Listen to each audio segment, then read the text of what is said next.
Doctor, someone is here to see you. Turn them away. I have nothing to speak to anyone about. I insist that there's something to talk about. Sorry, Doctor, he just barged through. What, did my bomb kill you too? I am not Japanese. My apologies. I guess on top of mass murder, I'm a racist too. Dr. Robert J. Oppenheimer. How would you like to save the world? Pass. Excuse me? I said pass. I've done enough damage. I don't want to cause any more. Can you at least spare a little time? I have something to show you. And for some reason Oppenheimer couldn't quite explain, he followed the Chinese general Sun Tzu. Their destination was a room deep underground. We are entering, Sun Tzu said as he pushed open the grand doors. Inside, surrounded in a sea of books of all ages and genres, was a lone man perched atop a frail wooden chair. Who is this man? Oppenheimer asked. The son of Jacob and Rachel, founder of the tribe of Joseph. The great prophet Joseph, though he prefers to go by Seph. Call me Seph for short. A prophet? Oppenheimer asked. His foresight is greater than even Nostradamus of France, John Dee of England, and Baba Wagner of Bulgaria. It's not a lie to call him the greatest prophet in human history. Can't say I believe in prophets, Oppenheimer said dryly. Well, for Seph's predictions, there is no need for doubt. It is undisputable fact. Let's say I believe you. So what? What does this have to do with me? Seph stepped down from his chair and approached the father of the atomic bomb. I have seen it. The end of humanity. Past, present, and future. There is only one outcome that will ensure humanity's survival. A tournament between the gods and man. The tournament I dub Sephnarok. Catchy, Oppenheimer commented. If this tournament doesn't happen, humanity is done for. Even if it goes ahead, we will lose the outcome. Even if it goes ahead and we lose, the outcome will again be extinction, Sun Tzu explained. So to fight and win, that's the only way to avoid the future, and well, you might see where this is going, but we'd like for you to join the fight. Thanks for the offer, but I'll pass. Fighting isn't my style. I've caused enough suffering, even if it's for the sake of humanity. I couldn't think of anything worse than causing any more pain. Human or god, I don't want to be the cause of any more grief. Why do you think it's all your fault? I don't know, because I built the bombs that killed all those people. You just made them, Sun Tzu said. We don't blame the weapon, we blame who used it. I tried to stop them and I failed. They only used the bomb because I made it, and because I didn't have the backbone to tell them to stop. It doesn't matter what you would have done, Seph said. Those bombs would have been dropped regardless. Quetzalcoatl wanted it to be so. Who the hell is that? Sorry, you would have known them by another name. Secretary of War, Henry L. Stimson. Secretary Stimson? Yes, the human form the god of war himself took to ensure a bombastic finish to his entertainment. World War II was like a movie to the gods, so of course they wanted the big finale. Nonsense, that's bull, Oppenheimer snapped. It didn't matter what you would have done, Robert. The gods would have made those bombs drop if it was the last thing they did. Those dirty gods, Oppenheimer spat, leaving me racked with guilt over something I had no control of? With that in mind, has your answer changed? Sun Tzu asked. Not to save humanity, but to get back at the gods perhaps. The A-bomb will always be my legacy, you know, Oppenheimer sighed. That's what I always told myself. But I don't know, if I made a bomb that could blow away a god, maybe that would do the trick. I had become deaf, and those gods aren't exempt. Back in the present after the bombastic finish of round 4, both sides were preparing for the next match. The gods were in good spirits, certain of another victory to give them the lead, but the humans were not so confident, only because it had just been announced who would be representing humanity in round 5. A chain reaction that will destroy the world. Could our calculations have been that far off? A German man with messy grey hair and a bushy moustache said somberly as they sat in the stands. Could you destroy the very heavens too? Inside humanity's waiting room, a large hulking figure rose to their feet. With each step those heavy tungsten feet took, the floor threatened to shatter. The heat given off alone was enough to make any mortal stay clear by at least 50 foot, and the terrible noise it made as it moved filled the mind of all those who heard it with images of gargantuan weapons of war. Are you ready? Sun Tzu, sealed within a radiation suit, asked as he stood in front of the colossal metal giant. I have now truly become deaf. That was all the father of the atom bomb said as he marched past the tactician and out into the arena. Gasps from the crowd followed by screams and wails. What a monstrous machine! Is that even allowed? Can that thing fight as a human? Representing humanity in the 5th round of Sephnarok, a physicist turned maker of weapons of mass destruction. He fathered the atom bomb and by doing so ended the war. Donning his newest weapon of war, he could be none other than human history's most deadly scientist, Dr. Robert J. Oppenheimer! Stepping into the arena, enclosed within an almost 5-meter tall behemoth of metal and wiring, came the man responsible for the creation of mankind's most heinous weapon, the atomic bomb. With his face concealed behind a cold mechanical mask, no one could gauge anything about this man. All the crowd could see was a weapon in the shape of a man, though that was all Oppenheimer intended to be. How weapons have changed since the days of old, King David of Israel commented as he swung a sling around the end of his finger. Ha ha ha, if we had weapons like that, just imagine how much farther I could have conquered.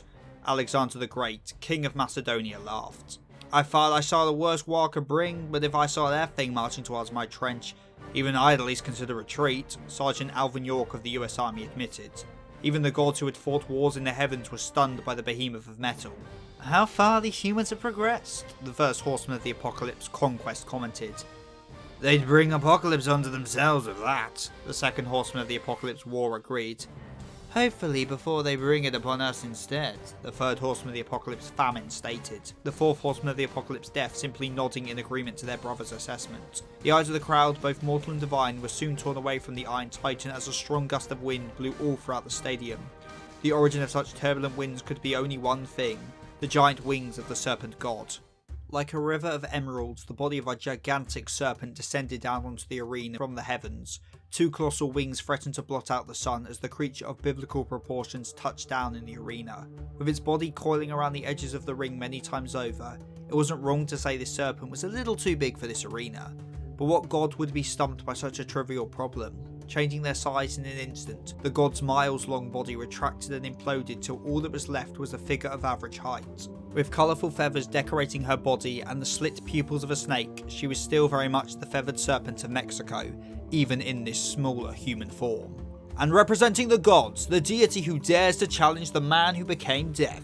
Could it be any other god than the feathered serpent, the god of life herself, head god of the Aztec pantheon, Quetzalcoatl? With a toothy grin, Quetzalcoatl pointed right at Oppenheimer and made a declaration. Offer up your life to me as sacrifice, and I'll give you a painless death. A bold statement indeed, though that was to be expected of a god of her caliber and status. For the first time in Sephnarok, a pantheon leader had taken the stage. That depends, Oppenheimer replied. If you're willing to die alongside me, then I'll accept your offer. But if you intend to just kill me and walk away with your own life intact, well then, I'd have to refuse. Your choice, Quetzalcoatl replied with a shrug. I won't hold back then, sorry if it's a little painful. Oppenheimer, not deeming a response necessary, pulled back his arm in preparation for an attack. It seems human history's deadliest scientist has no time to talk. Very well then, let's get round 5 underway. Both competitors, fight! Oppenheimer, despite his bulky frame, moved as if his body was made of nothing but air itself. Powered by the very atomic energy he regretted harnessing back in the 1940s, it was a weapon of war unlike anything mankind had ever seen before. Quetzalcoatl may have been confident, but that smile was swiftly wiped off their face as a colossal and wicked fast fist raced towards her. To the crowd though, it happened so fast that only a few could even hope to perceive it. One moment they were stood opposite each other, the next Quetzalcoatl was buried deep in the arena floor with Oppenheimer looming above her. However, the good doctor didn't intend to leave it at that, and using both arms at maximum power, pummeled the already downed god over and over without remorse. Such speed! I didn't know a machine could go that fast and stay in one piece. Esteemed engineer Henry Ford commented. This Oppenheimer fella has cooked up a most devilish device. Damn, you've outdone yourself. You humans really do put your best foot forwards when it's about murder. Quetzalcoatl said as they launched themselves out of the hole, dodging Oppenheimer's fists and sliding to the edge of the arena. However, even if they'd escaped, they were in bad shape. Bruised and bloody all over, it was a surprise they could remain standing, or so it looked at first. But then it became apparent it wasn't just blood that covered her body, no, there were flames as well. The fire of life, divine flames that healed and restored instead of burning and destroying. In no time at all, the goddess of life had healed all her wounds. You couldn't even tell Oppenheimer had landed a single hit on her godly face. Additive damage won't do then, Additive damage won't do then, Oppenheimer coldly concluded. Killing you in one shot, I guess, would be optimal. Think you can? She replied with a smirk. Increasing power by 20%. Repeating the same maneuver as before, Oppenheimer launched forwards. He intended to squash her head to mush before her flames could heal even a single skin cell.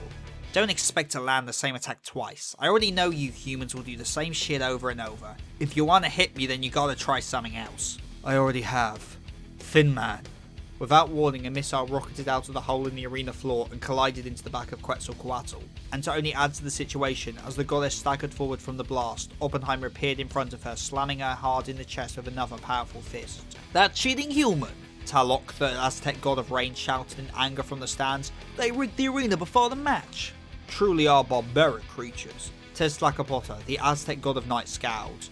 Quetzalcoatl, the Aztec god of corn, nodding next in agreement. Don't be so dumb. Exlotl, the Aztec god of sickness, replied sharply. That human obviously planted the weapon earlier in the match.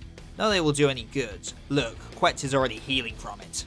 However, even if Quetzalcoatl was healing, she wouldn't get the chance to fully recover. Oppenheimer grabbed hold of her with one hand and without delay smashed her hard into the arena floor.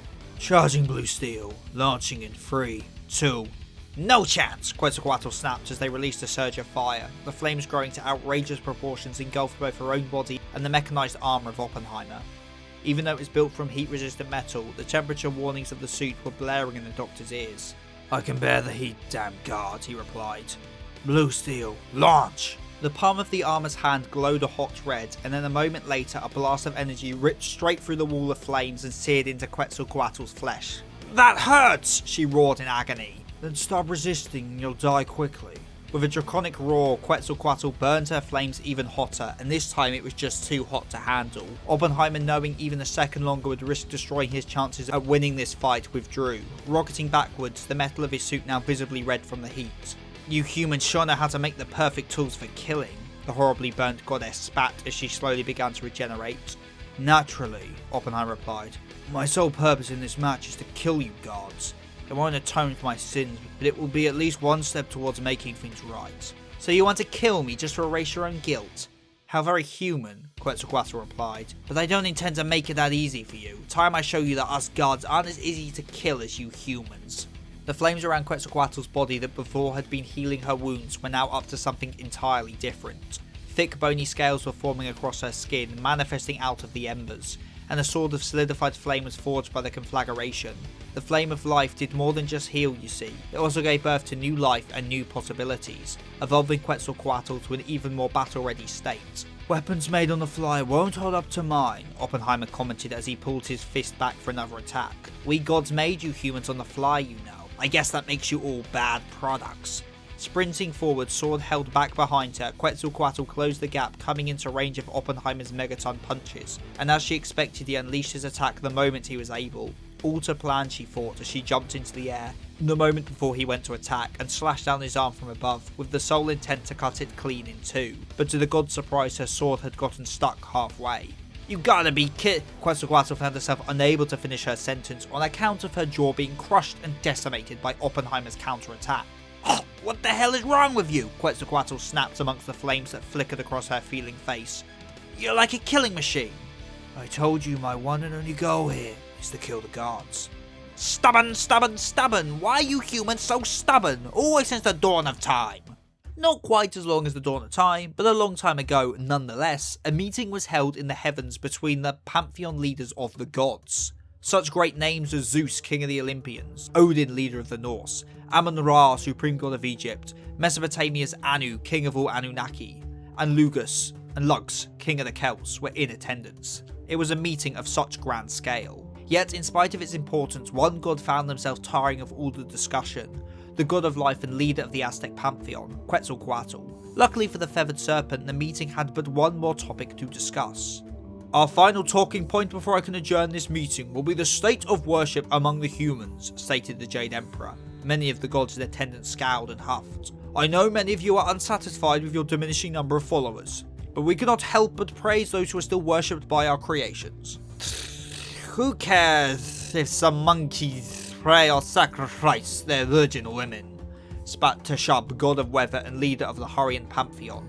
Agreed, they were but a pastime for us gods. They are too dumb to even comprehend us to begin with. Leader of the Zoroastrians, Ahura Mazda, growled. At least let them speak, Peron, leader of the Slavic pantheon, moaned. Then we can all get out of here. As I was saying, the Jade Emperor continued, although worship of the divine has lessened around the earth, it has remained strong in the new world of the Americas. So I at least offer praise to you gods of the Americas. Ha ha ha, sounds like you all need to get on our level. Coyote, trickster god and supreme god of the Milwaukee, laughed. Don't gloat, Coyote, though your words are true. Itzamna, supreme deity of the Mayans, agreed. Okay, thanks. Now can we go? Quetzalcoatl said. I have a festival to attend. And with the leader of the Aztecs making the opinion of the masses known, the meeting was adjourned. Outside the chamber, her fellow Aztec gods waited to escort their leader. Tlaloc, god of rain. Tezcatlipoc, god of night. Chikamacotl, god of corn. Exlotl, god of sickness. And Huitzilopochtli, god of war. Good meeting, boss? Huitzilopochtli asked. Boring as always, Quetzalcoatl moaned. But who cares? They're throwing a festival for me down on Earth, so let's go have fun. What the god of life could not have been prepared for, though, was what they witnessed when they descended down onto the Earth. It was a festival indeed, but not like any of the ones the humans had thrown in her honour before. Murder, sacrifice, killing. The humans were killing one another in her name, mass slaughter in her honour. As a god of life, it disgusted her to her very core. She figured there must have been some kind of misunderstanding and descended alone onto the humans. Humans, why? We gods gave you life. You're meant to cherish it, so why throw it away so senselessly? O great feathered serpent, we offer our most humble apologies, the Aztec chief declared as he prostrated himself at Quetzalcoatl's feet. In our ignorance, we have fallen short of the proper respect we must show you, the greatest of our gods. It is your ability to repent and change I admire so much, Quetzalcoatl replied, so I trust this will never happen again. To the peaceful goddess, this warning seemed like enough, and so she ascended back into the heavens, believing with all her heart that the humans would heed her words and change their ways. Yet the humans, foolish as they were, instead took another lesson away from her words. They saw it as a test, and so killed even more in her name, to honour the great feathered serpent, and so the next time she descended, she was met by even more bloodshed. How could you? Even after the warnings I gave! And so she left back to the heavens, tears in her eyes. Seeing the sadness in their leader's eyes, the war god Huitzilopochtli met with the humans in order to enact a harsher punishment upon them, yet even the god of war was horrified by what he saw, and so overwhelmed by the cruelty and barbarity of the humans, he took his own life. In anger over the death of her friend, Quetzalcoatl unleashed divine punishment herself onto the leaders of the humans, but still they did not learn, and so killed more and more in an attempt to curb her wrath, ignorant of the fact they were doing the complete opposite of what the gods they revered desired. And so with no other choice left, she turned her back on the humans. Rotten creatures, you cannot be guided. You are like animals. It was no failure on my part you ended up this way. You did this to yourselves. May you apes who are destined to destroy be destroyed in turn. Those were the final words she gave to the people of the Triple Alliance before leaving the Earth for good, but she didn't intend to let them off so easy, and decreed that they'd suffer for years to come, suffering through tremendous rains, endless nights, abysmal corn harvests, and sickness. This was the source of Quetzalcoatl's hatred for the humans, and the reason for her participation in Sephnarok. You know something? When you humans proposed this little tournament, most of the gods couldn't care less. It sounded like a novelty at best. But I pushed and pushed for it to be accepted, because by your own terms, if you were to lose, then you'll happily accept extinction. It was the only way, so I'm told, Oppenheimer replied. Well, you have my thanks, because the chance I've been waiting for the last few centuries has finally come to pass. And once you are all gone, I'll create a new race to inhabit the world of my flames. A proper race of stewards, ones who don't kill and destroy with their every waking breath. You want a hard reset then? Oppenheimer commented. I want to do things right this time. If I've learned one thing, it doesn't matter what you do next. It'll never erase the past. And as someone who's seen a whole lot worse than you, I suggest you sit back and let me kill you. There are far worse ways to go than by those bombs of yours. I know, Oppenheimer replied. I devised them, especially for you. That seemed to bring the dialogue to a neat close, because both sides in unison charged into a close combat melee. Conjuring another blade from her flames, Quetzalcoatl this time went for a decapitation. However, Oppenheimer's armor held strong. Not that it mattered, because this was but another of Quetzalcoatl's misdirections. Using her blades as leverage to swing her body around and behind her opponent, she unleashed her next offensive. Burn, baby, burn! She laughed as she grabbed hold of the back of Oppenheimer's helmet and released her flames at full burst. Once again, the suit's temperature warnings began to blare, but that was the least of Oppenheimer's worries, because from the raging inferno, Quetzalcoatl forged a new weapon. This time a mighty spear, which with one powerful thrust she plunged into the back of Oppenheimer's leg. Mobility down by 30%, an automated voice declared in warning. Calm down. 5 more seconds and then I end this. Oppenheimer snapped as beads of sweat rolled down his face. By the time just 4 seconds had passed, he would have sworn he'd been transported into a preheated oven, but he made it just in time. Hotpoint, activate! Quetzalcoatl may have thought her flames of life hot, but she hadn't felt true heat till this. Expelling all the energy the suit's secondary reactor had been charging up since the start of the match, the middle of the arena was illuminated in a blinding flash of atomic energy. The crowd on both sides ducked for cover as both the heat and shockwave rocketed out from the epicenter of the blast. However, to everyone's relief, the arena shields blinked into life and repelled the danger. I'm glad those held, someone sighed in the stands. I thought I was about to die for a second time. Be thankful to Robert that you survived, a bespectacled man with slicked back hair said from behind the man. Robert, as in Oppenheimer? But he's the one who let off that explosion in the first place. Does he even care about anything other than killing that god? Yeah, what's the point of winning this match if he takes us all down with him? You sure think highly of those gods by the sound of it, the bespectacled man replied smugly, as if any shields made by those gods could have weathered that without a scratch. What, so they weren't made by the gods? Then who did? The man standing in the arena, of course. He made the modifications himself before the match, improved them by nearly 50%, just so he could let loose without any fear we'd all get caught in the crossfire. Maybe I was too hasty then, the man said. It's easily done. He doesn't make it hard to dislike him. I should know. We worked side by side out in that desert. Physicist Leo Slizard said with a nostalgic smile. But he didn't mean for his legacy to be so horrific. Stood in the deserts of Los Alamos, that would one day become the nerve center for the Manhattan Project, a young Oppenheimer stood staring up at the stars of his brother Frank. You know something, brother. What is it, Robert? Looking at these stars, each billions of years old, I can't help but feel insignificant. Like my life is just a blip in the universe. Don't go getting all existential on me, Robert. I'm not saying life's got no meaning or anything like that, but I just hope that even after my short life is over, my actions will be remembered long into the future. You want to be a celebrity or something? I just want to do something great. Something that will be remembered as a great asset to us as a species.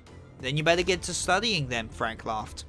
Yes, I guess I best get to it. Hit the books and make something great. A few decades later, his dream did come true, though not in the way he would have hoped. The Japanese have surrendered. The war is over. Did they use the bombs? Your bombs are what ended the war. Think of all the lives you've saved, Doctor. But the only lives Oppenheimer could think about were those his bombs had killed. A sea of faces unknown to him but snuffed out by his actions. Those faces never left his mind. He was haunted by them until his death, and then once he arrived in heaven, he saw more than just vague faces in his dreams. No, they were all here, all 140,000 of them, and he had nowhere to run. It didn't take long for him to be confronted, and then it happened again and again. One by one, he put a name to each of the faces that had haunted him, and all he could give each and every one of them was a sorry. Because life is not something you can give back. He could never atone for what he did to these people. And as such, he became a recluse, turning down the chances to work with history's greatest minds, forfeiting all the luxuries the afterlife afforded. He became nothing but a hollow shell of self-pity, and then when he was at his most bleak, did Sun Tzu visit him, and give him a chance to do what he promised his brother. He'd make a legacy for himself, to be remembered for a long time to come, as the man who brought even death to the gods. You survived that? You gods truly are divine, Oppenheimer admitted as the smoke cleared and the bloody but still standing Quetzalcoatl was revealed. If you'd hit me with that off the back, I'd be dead for good, the goddess replied. But my flames have adapted to atomic whatever. Like life itself, whatever doesn't kill me, just makes me stronger. Progressive adaptation. I'm no biologist, but that's a nasty trick, Oppenheimer said. I wonder, is there an upper limit to what life is capable of? Though considering the display we witnessed in round 2, I guess not. Still, can you, God of Life, reach the same heights as Corey G? Or will you die to my next attack? Next attack? Wasn't that big bomb your trump card? Trump card? Not at all. My calculations predicted that attack at a 97.8% chance of doing you in. But 2.2% is way too big a margin for me to gamble on. So don't worry, I have another method of killing you, and in fact, I have a last resort even after that. You humans sure are diligent at killing. Your backups to your backups. You are wrong, God. It's only I who goes to such lengths. Don't you dare use me as an example for the rest of humanity, because unlike me, mankind is good, and they deserve to keep living. You don't get to decide that, human. It is us gods who do. Nuh-uh. Did you just... The head of Oppenheimer's Metal Man suddenly popped off, propelled by an explosion of steam, and a luminous green light escaped out of the hatch. Adapt to this! Quetzalcoatl felt a hot, burning sensation as a glowing green hand gripped her round the throat and slammed her into the floor. What the hell is that? Isn't he one of us? But that's not what a human looks like! Looming over the downed goddess, dressed in a three-piece suit and a bowler hat, was the great scientist known as Dr. Robert J. Oppenheimer. But there was one thing a little off about the doctor. His skin was glowing with a bright green nuclear light. Excelsior! It's like he was hit in the face by a gamma ray burst! Comic artist Stanley exclaimed. You're not half wrong, Leo Sklizard said through gritted teeth. It's almost like he's injected every cell in his body with atomic energy. So this is what World War III will be fought with. Einstein sighed. May the living present here today be warned, not inspired by your reckless pursuits. What did you do? Quetzalcoatl gasped as she soaked in Oppenheimer's irradiated appearance. Whatever it takes, he replied coldly as he pulled his leg back and kicked her into the air. Sprouting wings from the flames of life, Quetzalcoatl steadied herself in midair, but out of Oppenheimer's range, she was not. Gathering energy in his feet and then releasing it like a rocket's thrusters, he sent his own body hurtling up into the air. A mid-air exchange commenced. A swing from the doctor was blocked by the feathered serpent, the god following up with a knee to the chest and a roundhouse kick that sent him flying down to earth. Split the atom! Crafting a blade of pure atomic energy, Oppenheimer swung his makeshift sword in Quetzalcoatl's direction. He'll ignite the atmosphere! Einstein exclaimed. Having cut the very atoms that made up the air, Oppenheimer sent an explosive wave right at Quetzalcoatl. The energy wave ripped through the air at alarming speed, leaving the goddess no time to dodge. Almost cleaved clean in two, Quetzalcoatl screamed out in pain, but then a split second later, her body still in half, she was upon Oppenheimer, bringing down a blade of her own onto the good doctor. He raised his own atomic saber to parry, but her flames had already adapted, and her new sword forged in the fire of life cut through it like it was merely hot air. Having his chest cut open, Oppenheimer's open wound expelled a torrent of green sludge. His whole body really had turned nuclear. As the spray landed on Quetzalcoatl's body, she felt the toxic sludge begin to eat away at her flesh. Just what kind of monster had he turned himself into? Though it was a valid enough question, pondering it had delayed her retreat. She was in range. Territory expansion! Fallout furnace! As if engulfed in his own set of flames, Oppenheimer's atomic furnace of a body let off an insane amount of radiation. Like the heat wave one feels when opening an oven, radiation cut through the air and bathed all those close enough in a lethal amount of ionizing radiation. Quetzalcoatl could feel her skin bubbling and her blood vaporizing as she beat her wings and flew up away from the source of the attack. Rising up above the height of the stand, she just about escaped the range of Oppenheimer's attack, but she could tell it done more than just rip her body apart. The radiation was persisting and her regeneration was getting slower by the second. This could no longer be a battle of attrition. The god of life had to end this soon or she'd be put down for good. All this considered, what she did next seemed counterintuitive to her current predicament. Now, despite how they may appear, Quetzalcoatl's flames of life were not infinite. They did replenish themselves, but even so, they could be used up. So far in the fight, Quetzalcoatl's flames were replenishing faster than they were being used up, so she had no real fear of them running out. But that was only because she'd limited their use to simple healing and adaptation. To win this, reacting wasn't going to cut it. She'd had enough of waiting and seeing, of reacting only after the deed had been done. No, for once in her life, she would be proactive. And to this end, she burned through all her flames, pouring the embers of life into every cell, no, every organelle that made up her divine body. No longer would she adapt. No, she would ascend. This wasn't within my calculations, Oppenheimer commented as he watched the glowing ball of fire above his head, and then like a divine chicken hatching from a Depheic egg, the ascended one emerged. Great beating wings, even more impressive than the king of the skies is, a scaly body rivaling the toughness of even the greatest dragon god Tiamat, and a mighty blade rival to even legendary weapons such as the sword of heroes Hrunting. Life's ultimate form, the furthest point a being could reach through the natural order, yet Oppenheimer with a body enhanced in the ways nature would never have allowed, still stood tall. I will kill the gods, that is my atonement. I will kill the humans, that is my godly duty. Another slash that could cut the atom, a slash Quetzalcoatl blocked with ease. Bringing the fighting close, Quetzalcoatl swung her sword with the sole goal of severing the Atomic Man's head from his shoulders. Sacrificing an arm, Oppenheimer blocked the attack and then planted his foot square into the feathered serpent's chest. The force of the blow was mighty, leaving a deep wound in Quetzalcoatl's midsection, a wound that without the flames of life would not heal. And the follow-up of a punch to the jaw almost knocked Quetzalcoatl's head clean off, but she was now built different. Her flames had cooked and the result was a body that did not break. Her next swing at point-blank range would split him in two, just like the atom, but before she could even move her blade, he unleashed it once more. Territory expansion, fallout furnace, 1000%! It would burn through nearly all his energy, but it was do or die. He'd have to go gambling. Quetzalcoatl, engulfed in energy, was thrown back. It looked like Oppenheimer's gamble had paid off. Guess he really was one gamble away from a big win. Or so he may have thought, because in reality gamblers rarely win. The odds are just too far out their favour, and as a mathematician he knew that grim reality all too well. A blade ripped through the atomic blast and the feathered and scaled body of Quetzalcoatl returned. His sure hit had failed, her new form could withstand the radiation just long enough for one final attack. Benevolent Shrine, cleave that cuts the heavens! Oppenheimer felt a hot feeling in his midsection and then realised he couldn't feel anything below that. There wasn't even time to look down before he was shoved to the ground by the mighty talons of Quetzalcoatl. May your death herald in the extinction of your warmongering and murdering race. Rich coming from a god. I never asked for those people to be killed, you humans did it yourself. Don't feel the need to keep up the act, guard. I already know the truth. What are you babbling on about? Are these really your last words? Stimson, I know he was really one of your guard pals. I know those bloody bombs were dropped by the hands of you war-loving guards. That's why I couldn't stop them. Because the heavens decided they had to be dropped. And all those people had to die. Because of that bastard, Quetzalcoatl. How do you know that name?